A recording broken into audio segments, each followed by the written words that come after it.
शहर की अवैध कॉलोनियों में प्लाट लेने के बाद नामांतरण और भवन अनुमति के लिए भटक रहे लोगों के लिए राहत भरी खबर है। नगर पालिका ने हाल ही में हुई पीआईसी की बैठक में अवैध कॉलोनियों में भी नामांतरण और भवन अनुमति जारी करने का निर्णय लिया है। हालांकि इसके लिए नगर पालिका ने शर्त यह रखी है कि नामांतरण और भवन अनुमति उसी कॉलोनी में जारी की जाएगी जहां नगर पालिका ने पूर्व में कोई विकास कार्य किए हो, पूर्व में नामांतरण या भवन अनुमति जारी की हो। ऐसी सभी कॉलोनियों के प्लाट धारकों के नामांतरण और भवन अनुमति को जारी किया जाएगा। इस निर्णय से लगभग 4000 से अधिक लोगों को फायदा होगा, क्योंकि बीते 2.5 साल से अवैध कॉलोनियों में नामांतरण और भवन अनुमति नगर पालिका द्वारा नहीं दी जा रही है। राजस्व शाखा सभापति बबीता रघुवंशी ने बताया कि 12 फरवरी को पीआईसी की बैठक हुई। नगर पालिका अधिनियम की धारा 164 के तहत निकाय में नामांतरण प्रक्रिया होती है। इस प्रक्रिया से संबंधित व्यक्ति का कहाँ कितना प्लाट या मकान है यह चिन्हित होता है। वहीं इस माध्यम से निकाय संबंधी प्लाट या मकान धारक से संपत्ति कर की वसूली कर पाती है। ऐसे में विधि सम्मत प्रक्रिया को समझकर शहर की अवैध कॉलोनियों में भी नामांतरण और भवन अनुमति जारी करने का निर्णय लिया गया है।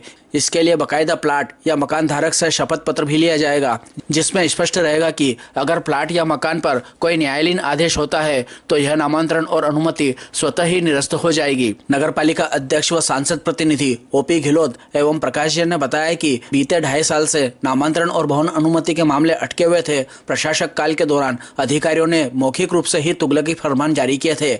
इसी वजह से लोगों के नामांतरण और भवन अनुमति के मामले अटके रहे। नई परिषद बनने के बाद इस मामले को लेकर नगरपालिका अध्यक्ष संतोष ओपी गहलोत से पार्षदों ने मांग की थी, जिस पर विधि सलाहकार से जानकारी लेने के बाद पीआईसी में इस निर्णय को स्वीकृत किया गया है। गौरतलब है कि पहले शहर में नाम मात्र की कॉलोनियां थी, लेकिन बीते 5 साल में शहर के चारों ओर कॉलोनियां बन चुकी है। इन कॉलोनियों में लोगों ने अपनी मेहनत के रुपये लगाकर प्लाट भी खरीदे, लेकिन अवैध रूप से निर्मित कॉलोनियों में नामांतरण और भवन अनुमति नहीं हो रही है। इससे हर कोई परेशान था और नगरपालिका के चक्कर काट रहा था। लगभग 4000 लोगों के आवेदन पेंडिंग थे। इस निर्णय से इन लोगों को राहत मिलेगी। नामांतरण के बाद इन लोगों को लोन लेने में सहूलियत रहेगी। जी। आप सभी को नमस्कार। जैसा कि मैं सर्वप्रथम तो नगर पालिका अध्यक्ष संतोष ओपी गहलोत और पूरी परिषद को धन्यवाद देना चाहती हूँ कि काफ़ी सालों से जो हमारे नगर के हमारे नागरिक परेशान हो रहे थे नामाकरण के लिए, जिनका हो नहीं पा रहा था किसी वजह से, उसको हमने अभी हाल फिलहाल हमारी माननीय अध्यक्ष जी और पूरी परिषद में हमने सलाह मशवरा करके ये निर्णय लिया है कि हम उन सबको अनुमति देंगे। जो भी हमारे भवन परमिशन लेना चाहेगा उसको परमिशन मिलेगी, बस उसमें कुछ थोड़ी बहुत शर्तें हैं, जैसे कि जो अवैध कॉलोनियाँ उसको अभी हमने नहीं लिया है, लेकिन जो वैध है, जो वास्तव में वहाँ पर हमने नगर पालिका ने वहाँ काम कर चुके हैं। हम जैसे हमने सड़क बना चुके हैं, हम जैसे हमने पानी दे दिया है, नल सब कनेक्शन हो गए हैं, वहाँ हमारे इधर से लाइटें वगैरह भी सब सुविधाएं हमने दे दी है।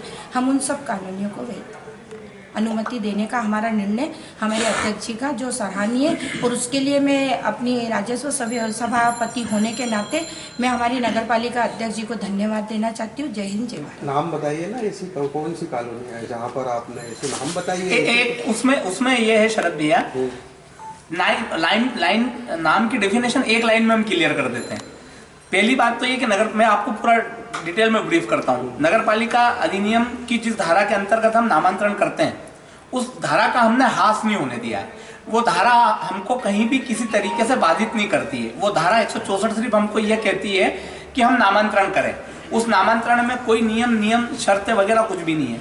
उसको ध्यान में रख के परिषद, हमारी जो पीआईसी की बैठक हुई थी, उस पीआईसी में यह निर्णय हुआ है कि ऐसी शहर की जितनी कॉलोनियां जहां पर नगरपालिका ने किसी भी तरह का कोई विकास कार्य किया हो, या ऐसी कॉलोनियां जहां पर नगरपालिका ने पूर्व में कोई नामांतरण किया हो, या ऐसी कॉलोनियां जहां पर नगरपालिका ने पूर्व में कोई परमिशन दी हो, ऐसी तमाम समस्त कॉलोनियां हम उनके नामांतरण भी करेंगे और उनको परमिशन भी देंगे। ये हमने तय किया है। अब उसमें जो भी कॉलोनी होगी वो सारी इन 3 क्राइटेरिया में जो भी वो सब आ गई।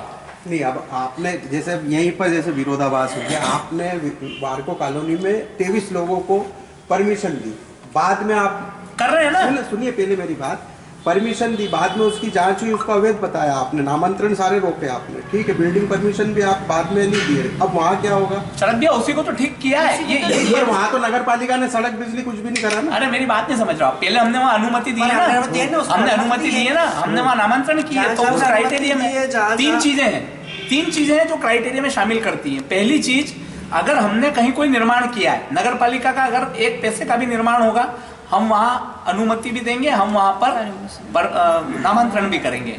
दूसरी चीज, ऐसी कॉलोनियां जहाँ पर पहले पूर्व में अगर हमने कोई नामांतरण कर रखा है, अगर हमने कोई परमिशन दे रखी है, तो वहाँ फिर से अगर बंद था, हम आपकी बात को स्वीकार कर रहे हैं और इसीलिए माननीय अध्यक्ष जी से हम लंबे समय से हमारी मांग थी, माननीय अध्यक्ष जी ने इसका विधि सम्मत परीक्षण करवाया, इसलिए हम लेट हुए हैं। विधि सम्मत परीक्षण कराने के बाद ये चीज निकल के आई कि हम इसको कर सकते हैं। हम बाकायदा उसमें शपथ पत्र लेंगे सामने वाले से और शपथ पत्र लेके हम उसको जो आपका नामांतरण और परमिशन का काम है उसको पूरा करेंगे। मतलब कुल मिला के जो मुख्यमंत्री की जो घोषणा है थी शिवराज जी की कि जो भी कॉलोनियां 2016 वाली के बाद बनी है उनको आप लोग वैध करें। बिल्कुल बराबर। देखिए, मैं इसमें थोड़ा सा ये स्पष्ट करना चाहूँगा कि माननीय तात्कालिक मुख्यमंत्री माननीय शिवराज सिंह चौहान ने घोषणा की थी 31 दिसंबर 2022 तक जो कॉलोनी वैध में आ गई है और जहाँ पर नगर पालिका, नगर निगम या ग्राम पंचायतों का विकास कार्य किया है, इस सब कॉलोनी को हम वैध करेंगे।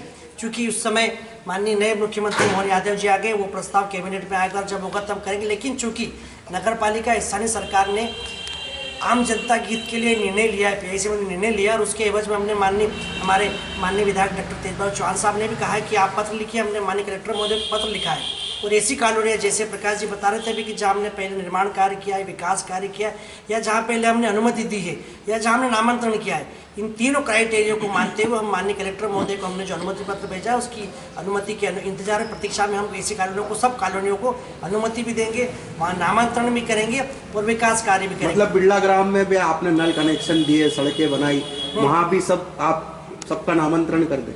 नहीं, देखिए यहाँ पर बात अलग है। हमने ये कहा है ना कि निर्माण कार्य, विकास कार्य हुए हैं, लेकिन चूंकि नहीं, देखिए यदि मान लीजिए जिसके पास रजिस्ट्री होगी, चूंकि उनका नामांतरण रजिस्ट्री पे होता है। शरद भैया एक मिनट बताइए ना, आपने अभी ये बोला जहाँ विकास कार्य नगर पालिका ने किए, विकास कार्य तो आप अधूरा प्रश्न ले रहे हैं। नामांतरण और अनुमति के लिए आदमी तभी आएगा ना जब उसके पास रजिस्ट्री होगी। तो जो भी जिसकी भी रजिस्ट्री है और वो इन तीन क्राइटेरिया में आ रहा है, हम उसको करेंगे। मैं आपको थोड़ा सा पीछे ले जाना चाहता हूँ।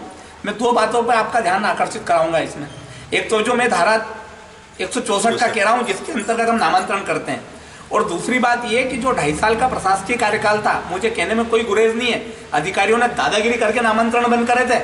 दादागिरी करके, कहीं कोई उल्लेख नहीं है, किसी एसडीएम का आदेश नहीं है, कोई लिखित आदेश नहीं है कि नामांतरण नहीं होंगे।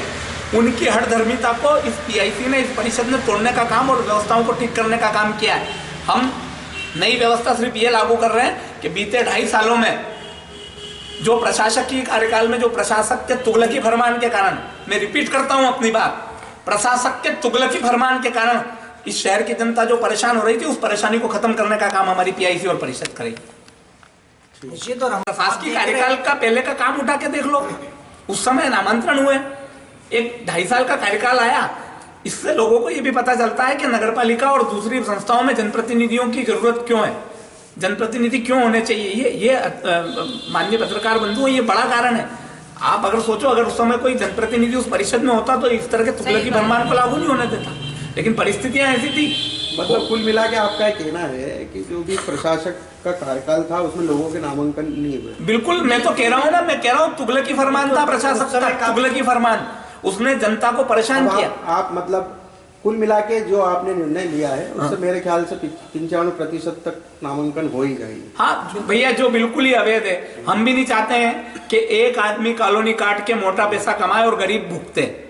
इसलिए अब लोगों को भी, अब चूंकि नागदा में वो कल्चर नहीं था, लेकिन अब नागदा में कॉलोनी का कल्चर आ रहा है, लोगों को भी ये बात समझ में आ रही है कि उनको वैध कॉलोनियों में मकान लेना चाहिए। नगर पालिका को भी समझ में आ रहा है कि आय कैसे बढ़ेगी। नहीं, देखिए आय वाला नहीं, वो तो है ना, आय बढ़ेगी तभी तो विकास करेंगे। नगर पालिका को समझ, चूंकि उससे प्रशासक काल थे इसलिए सारी व्यवस्था हुई। नगर पालिका का तो मूल मकसद है नागदा की नगर की जनता को सुविधा देना। और उस पर अमल कर रही है। और आप देख रहे हो कि जब से परिषद बनी है तब से नगरवासियों को बहुत सारी समस्याएं, जैसे वार्ड नंबर 5 में हमने खुद वहां जाके नल कनेक्शन दिया, ये हमारी परिषद की उपलब्धि है, ये हमें परिषद की उपलब्धि है ना। और वैसे भी क्या आज के आप मीडिया के माध्यम से हम एक और, चूंकि हमारे सारे सभापति और बैठे हुए, मैं नगरवासियों को भी निवेदन करना चाहूँगा कि जब भी आप अपना कहीं अपनी मोटी पूंजी से कहीं कोई आप इस प्रकार का कोई भवन के लिए प्लाट ले तो कम से कम इस बात की जरूर पुष्टि कर ले कि वो कॉलोनी वैध है कि नहीं है। क्योंकि अभी तो ये माननीय मुख्यमंत्री जी की घोषणा के अनुरूप है और हमने जो माननीय विधायक जी कहने पर कलेक्टर महोदय को पत्र लिखा है, उनकी अनुमति आते हम कॉलोनी, लेकिन अब इसके बाद जो कॉलोनी बनेगी यदि वो वैध नहीं हुई तो हम न तो वहाँ कोई नामांतरण करेंगे, न कोई वहाँ अनुमति देंगे और न ही वहाँ कोई विकास कार्य करेंगे। ये बात स्पष्ट है। इसलिए मेरा मीडिया के माध्यम से समस्त नगरवासियों से अपील है, कृपया आप जब भी प्लाट खरीदे इस बात जरूर पुष्टि करें कि वो कॉलोनी वैध होगी, ताकि नगर पालिका वहाँ आसानी से आपको निर्माण कार्य कर सके, अनुमति दे सके और नामांतरण कर सके।